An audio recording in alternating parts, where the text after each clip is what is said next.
Karena kenapa? Rasanya sama aja, terima duit 1 miliar, 3 miliar, berapa? Sama aja. Duit fisiknya nggak pernah kelihatan kok depan mata. Makannya tetap nasi bungkus juga kok, nggak ada bedanya. Tidurnya rumah gede, tetap aja tidurnya 1 kali 2 meter. Nggak gelinding ke seluruh bagian rumah gitu. Ya, kamar banyak nggak ditidurin satu-satu. Rumah banyak nggak ditidurin satu-satu. Makanan banyak nggak sanggup dimakan semua. Sama aja jadinya. Jadi selama ini dia mikir bisa jadi yang saya puasin cuma hawa nafsu, bukan kebutuhan diri. Ya, ketika akhirnya terus berarti kayak gimana ini semua udah dimilikin segini banyak, baru mulai lama-lama oh iya ya ternyata yang lebih penting adalah amal. Dia jadi sibuk beramal, hartanya lama-lama dipakai untuk kebaikan. Nggak apa-apa, proses. Di dalam kitab ini aja pernah dibahas ulama yang tentang bicara nikmatnya sholat tahajud. Beliau mengutipkan, ulama di kitab ini baru bisa ngerasain nikmatnya tahajud setelah 20 tahun berusaha sholat tahajud. Ayo kita mungkin ngajinya hijrahnya belum 20 tahun. Kalau sekarang masih kerasa kayak ada dunianya, masih sah-sah aja, nggak apa-apa. Tapi terusin sampai nanti ngerasa, ya Allah, boleh nggak ya kok duha biar toko saya rame? Boleh, terusin, bagus, mintanya masih kepada Allah. Tapi teruskan sampai nanti ada saat dimana, ya Allah, ternyata saya bisa duha. Ini nikmat yang luar biasa. Toko saya rame, ini cuman bonus. Terusin Bu, berproses, gak apa-apa. Wajar orang pertama kali nyari Allah gara-gara ditipu orang, gara-gara kelilit pinjol, gara-gara kalah judi, gara-gara diputusin pacar, gak apa-apa. Saya dulu nyari Allah gara-gara dunia perjudian, bosan dengan dunia yang di sana, pengen nyari tenang. Imam Fudail bin Iyad dulunya perampok sebelum jadi imam besar, ya. Syekh Misyari Razid yang kita sering dengar murotalnya, dulunya penyanyi kafe. Gak apa-apa, awalnya datang karena alasan apapun gak apa-apa. Tapi bismillah kalau istiqomah, terus memaksakan diri datang, nanti hati ibu yang Allah ubah. Segalanya jadi tentang Allah aja. Gak apa-apa. Dulu juga saya mikirnya, hijrah biar dapat dunia. Pernah mikir kayak gitu. Baca Al-Waqiah biar kaya. Pernah mikir kayak gitu. Tapi lama-lama terusin sampai nanti, ya Allah, hari ini diizinin baca Quran, ini nikmat ya Allah. Daripada orang lain gak sempat baca Quran, berarti buat apa matanya nanti dihisap? Terusin, gak apa-apa, ya. Apalagi tadi sambil niatnya juga untuk nafkahin keluarga, misal produknya juga tidak melanggar syariat, dari awal diniatkan kayak tadi, produksinya gamis, produksinya mau kena untuk ngebantu muslimah sholat, ya. Oke, ya udah, itu pun jualannya jadi amal soleh, ya. Terusin. Saya pernah diceritakan ada jualan gerobak, Bu. Lagi hujan, nggak ada yang beli, ya. Mana jualannya? Jualan es. Mana ada orang mau beli es lagi hujan-hujan kayak gitu, ya. Terus ketika ditanya, gimana atuh Pak, sepi? Alhamdulillah. Kok alhamdulillah, gara-gara sepi saya jadi punya rezeki waktu bisa baca Al-Quran. Coba kalau rame, mana sempat saya baca Al-Quran. Jadi beliau menganggap bisa ada waktu buat baca Al-Quran, rezeki itu teh. Jadi pelong we, mau sepi ke mau rame, langgeng we. Giliran waktunya rame, alhamdulillah, ini Allah lagi titipin rezeki kali buat anak saya. Toh emang jualan hari ini lewat duitnya hanya untuk anak-anaknya. Besoknya sepi lagi, alhamdulillah dapat rezeki bisa baca Quran lagi. Coba kebayang jadi orang Islam tapi meninggal gak sempat baca Al-Quran, rugi. Jadi tadi ketika patokannya sudah Allah dan sibuk beramal, jadi ngapain aja gak ada ruginya. Perkara jualan padahal, tapi dari awal jualannya diniatkan untuk Allah dan amal soleh, jadi amal, gak rugi. Gak apa-apa Bun, terusin, bismillah insya Allah, ya. Semoga Allah lapangkan rezekinya dunia akhirat, bismillah. Allahu a'lam bishawab.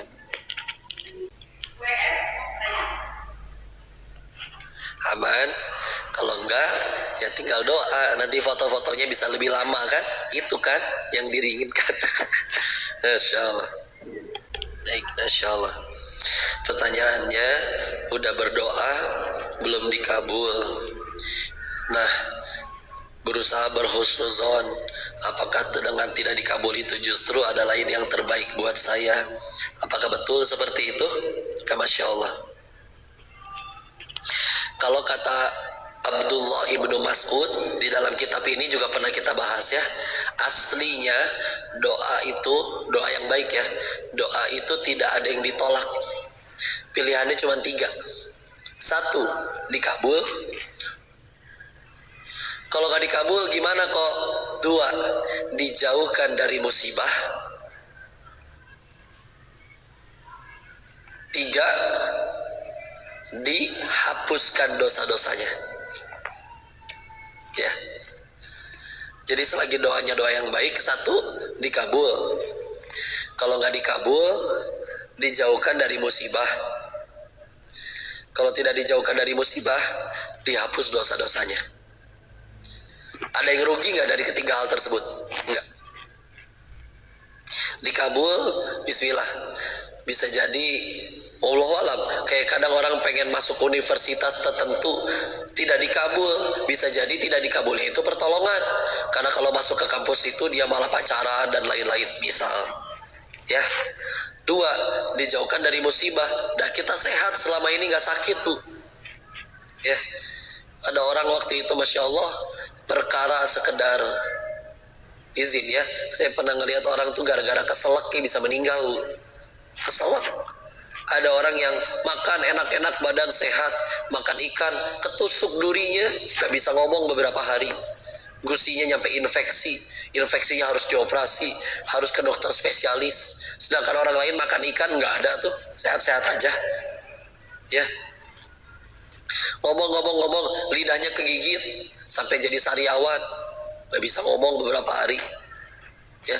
Banyak ya Allah, kita tuh dihindarkan dari musibah ya. Lalu yang ketiga, udah mah nggak dikabul, udah gitu tetap kena musibah ya. Bismillah, nanti pulang ke hadapan Allah bisa jadi bunda lebih bersih di hadapan Allah, lebih suci ya, karena ngalamin kepahitan yang lebih banyak daripada orang lain.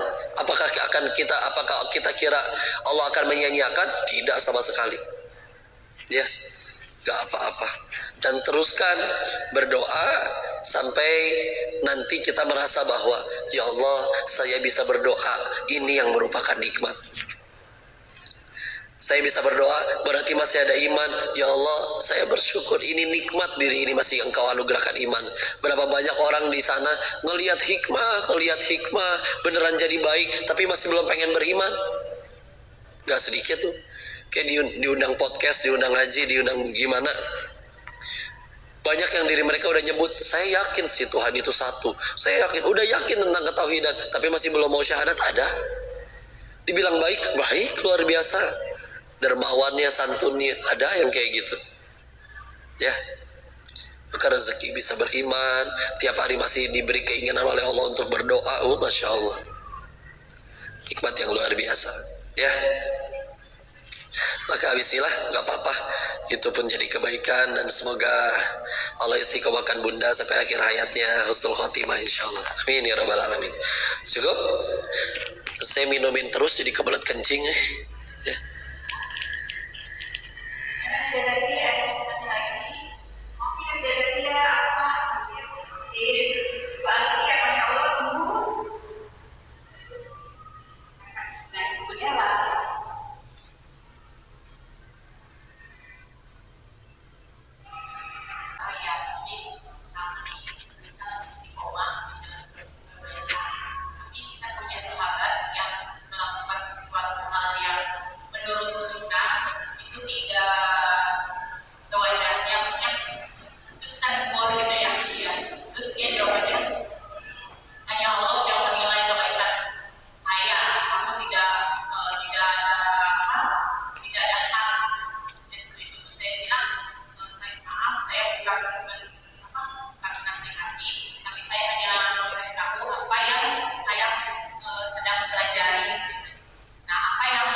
Waalaikumsalam warahmatullahi wabarakatuh. Jadi tadi pertanyaannya, Gimana kalau kita sebagai seorang muslim berusaha menyampaikan kebaikan, berikhtiar, tapi ada teman yang kalau dikasih tahu malah Allah yang tahu, Allah yang nilai, kamu nggak usah menilai diri ini dan lain-lain, ya. Maka gimana cara kita menyikapinya? Masya Allah. Pertama, kalau ada ngelihat orang yang zolim, bersyukur dulu. Alhamdulillah, bukan saya yang zolim. Satu. Ya. Dua, maka tadi memang betul didakwahi sudah bagus, ya. Tapi ingat, dakwah itu ringan. Kapan jadi berat? Kalau kita mewajibkan orang harus jadi soleh gara-gara kita, enggak. Kalaupun dia berubah jadi baik, Allah yang mengubah, bukan kita. Kalaupun dia malah jahat, selagi niat kita benar, kita tetap dapat pahala di sisi Allah, gak rugi, ya. Yang rugi itu kalau kita tidak dapat pahala di sisi Allah, ya. Ketiga, doain, ya. Yuk, kalau bisa bahkan sempetin bangun malam untuk ngedoain dia khusus. Atau minimal setiap kali dia kayak gitu, di dalam hati bergumam, ya Allah, muliakan dia, ya Allah, ya Allah, anugerahkan hidayahmu, ya Allah. Silakan doain. Yang juga keempatnya, ya jaga hati tetap bersih, ya. Karena kalaupun ternyata kita yang baik di hadapan Allah, kita jadi baik pun karena Allah yang tolong, ya. Bismillah. Selanjutnya, cara selanjutnya, makanya inilah didorong Islam itu yang baik. Banyak sekali riwayat diceritakan. Jadi kalau udah hijrah, soleh itu bukan yang 24 jam berada di masjid. Di zaman Umar bin Khattab, ada pemuda 24 jam di masjid. Ditanya sama Umar, kamu siapa yang nyari makan berarti? Umur-umurnya kerja, umur-umurnya berkarya, kamu malah 24 jam di masjid. Dijawab kan, adik saya yang kerja, saya dinafkahin sama adik saya. Apa kata Sayyidina Umar? Adik kamu pahalanya lebih besar daripada kamu yang 24 jam di masjid. Asal tentu adiknya juga tetap jalanin yang wajib, ya, puasa Ramadan, sholat 5 waktu. Tapi kan ibadahnya tidak sebanyak kakaknya, ya. Jadi yuk kita jadi rahmat bagi seluruh alam. Yuk jadilah muslim yang keren, yang berkarya, yang hebat. Tokoh-tokoh muslim zaman dulu kan punya kemampuan masing-masing. Para nabi juga, nabi dakwah semuanya, tapi mereka ahli di bidangnya masing-masing. Nabi Nuh jago buat kapal, Nabi Idris penjahit. Sebelum zamannya Nabi Idris, baju tuh kayak ihram dibuntal-buntal. Sekarang jadi kayak gini, ada potongannya. Rasulullah selain berdakwah, beliau orang Quraisy, rihlatasyita'i was-shaif. Rihlah, kita rihlah ngabisin duit, ya, jalan-jalan ngabisin duit. Orang Quraisy rihlah jadi duit, Bu. Pandai berdagang, ahli di bidang ekonomi. Rasul kita. Jadi silakan, yuk soleh, tapi kita juga berkarya di bidang masing-masing. Jadilah orang hebat. Sampai mudah-mudahan ketika kita makin soleh, makin hebat, makin punya, orang nyebutnya viral lah, tenar lah, posisi lah, jabatan lah. Karena memang ketika akhirnya kita sudah disegani oleh orang, dakwah lebih mudah, ya. Bayangin kalau nabi-nabi kita nggak punya skill, ya, nggak punya kelebihan lain, ngomong berdakwah nggak didengar. Sampai kami nyebut kayak gini, Bu, orang kalau udah jadi hebat, udah sukses, dia kentut juga dianggap kayak kata mutiara, Bu, ya. Tapi kalau belum jadi apa-apa, berucap sebagus apapun dianggap kentut.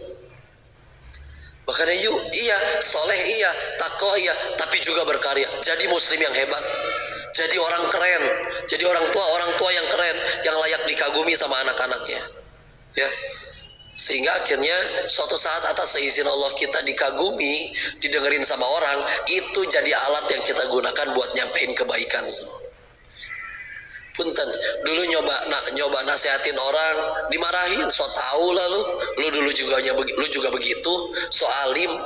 Dulu cuma bisa jawab, ke masjid itu bukan tanda orang alim, tapi tanda orang pengen jadi alim. Berhasil jadi alim nggak tahu. Allah tolong jadi, Allah nggak tolong nggak jadi, ya. Tapi Bismillah, udah terus sibuk berkarya, nggak usah peduli omongan orang. Atas seizin Allah sekarang dikasih alat nih, Katanya mah viral, ya gunain viralnya mumpung didengar orang, gunain itu untuk jalan kenalin Allah ke banyak orang. Tinggal saya lurusin niat, kayak gini teh bukan untuk kenalin diri tapi kenalin Allah. Udah bismillah. Yuk jadi muslim yang hebat ya, sehingga akhirnya bisa jadi alat dakwah kepada orang banyak ya. Allahu a'lam bishawab.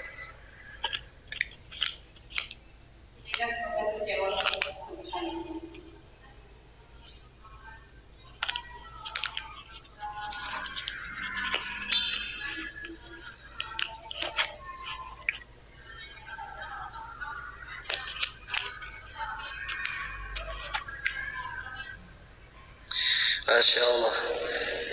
Bahasanya kalau misalkan seperti itu, wallahu alam, tergantung niatannya ya. Tapi kita upayakan bukan mutus tali silaturahim lah, jaga jarak. Kalau emang dia nggak mau dihubungi dan istilahnya segala macam, ya kalau memang dia yang memutus, yang penting bukan kita yang memutus, tapi kita jaga jarak, seminggu sekali, sebulan sekali masih kontak, masih ketemu, masih gimana, nggak apa-apa. Karena di dalam Islam itu ada yang namanya uzlah. Uzlah itu menyendiri. Dulu juga Nabi sebelum terima wahyu, uzlah, menyendiri di Gua Hiro. Ya. Nah kalau kita misalkan pengen hijrah, kita hijrah duluan. Allah tahu kita nggak sanggup ninggalin teman-teman yang toksik misalkan. Kadang ditolong sama Allah, Bu. Teman-temannya jadi males main sama kita. Ya udah, akhirnya kita menuntut ilmu, ngaji lebih banyak. Suatu saat kita udah siap, nggak akan terbawa-bawa lagi oleh mereka. Ya udah, nanti kita balik lagi. Siapa tahu kita bisa jadi ladang hidayah bagi mereka. Ya, apalagi kalau muncul lagi dalam keadaan udah berprestasi. Loh, kamu tahu-tahu lama nggak kontekan, tahu-tahu udah jadi punya perusahaan ya, tahu-tahu udah punya ini itu ya, misalkan, nggak apa-apa ya. Kalau misalkan kita, ya udah bahasanya paling diganti, ya udah kalau nggak mau diganggu saya minta maaf ya. Tapi ya bismillah, sampaikan bahwa apapun yang aku sampaikan ya karena cinta, karena sayang. Kalau aku nggak sayang mah bodoh amat kamu mau ngapain. Karena aku sayang makanya aku ngingetin, karena aku pengen kumpul lagi denganmu di surga. Gak apa-apa. Dia ngerasa terganggu, ya udah jaga jarak dulu. Sesekali ya masih jaga jarak, masih suka kirim kalau ada masakan, kirim ke rumahnya, meskipun kitanya nggak datang, lewat ojek online juga bisa ya. Apapun lah, terus berbuat baik. Yang penting tadi, insya Allah kalau misalnya seperti tadi, mudah-mudahan tidak Allah anggap memutus tali silaturahim. Tapi toh kita juga jaga jarak sambil ningkatin takwa, ningkatin ilmu, dan terus berprestasi. Bismillah insya Allah. Wallahu a'lam bishawab.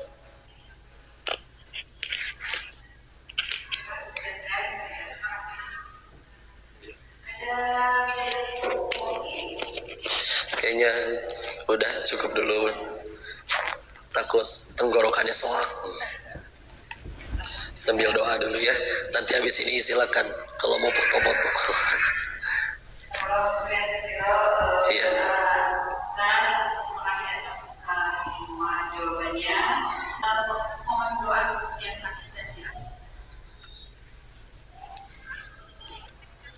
Baik, mohon ridhonya kita tundukkan hati dan kepala kita sejenak bermunajat di sisi Allah ya. A'udzubillahi minasyaitonirrajim. Bismillahirrahmanirrahim.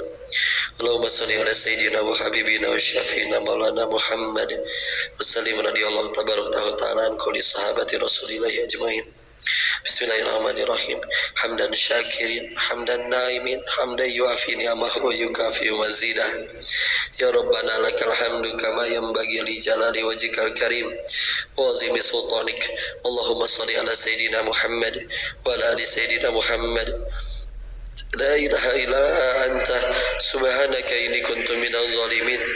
Allahumma ighfir lil muslimin wal muslimat wal mu'minin wal mu'minat al ahya'i minhum wal amwat. Allahumma ighfir lana wa li walidina warhamhum kama rabbawna shighara. Ya muqallibal qulub tsabbit qulubana ala dinik. Allahumma a'inna ala dzikrika wa syukrika wa husni ibadatik. Ya Allah, berkahi majelis ini ya Allah. Ajarkan ilmu yang bermanfaat saja kepada kami ya Allah. Jadikan sisa usia kami hanya mengejar ridho-Mu saja ya Allah. Jadikan setiap malam kami bisa bangun bermunajat, mendirikan sholat malam menyembah-Mu ya Allah. Ya Allah, ini hamba-Mu yang lemah, yang jahil, yang fakir, yang zalim. Mohon ampun atas besarnya kesalahan kami yang melampaui batas ya Allah. Namun yang kami tahu ampunanmu selalu jauh lebih luas ya Allah. Maka jangan kau biarkan kami wafat dalam keadaan dosa kami belum kau ampuni ya Allah. Jangan kau biarkan kami wafat dalam keadaan dosa-dosa kami belum kau ampuni, taubat kami belum kau terima. Ya Allah, terimalah amal soleh kami yang ada kadarnya. Ya Allah, berkahi dan muliakan kedua orang tua kami, guru-guru kami. Izinkan kami bisa menjadi pahala jariah bagi mereka ya Allah. Ya Allah, bagi keluarga kami, orang-orang tersayang kami yang sedang diuji sakit, angkat penyakit mereka ya Allah, agar kami bisa beramal soleh kembali dengan mereka ya Allah.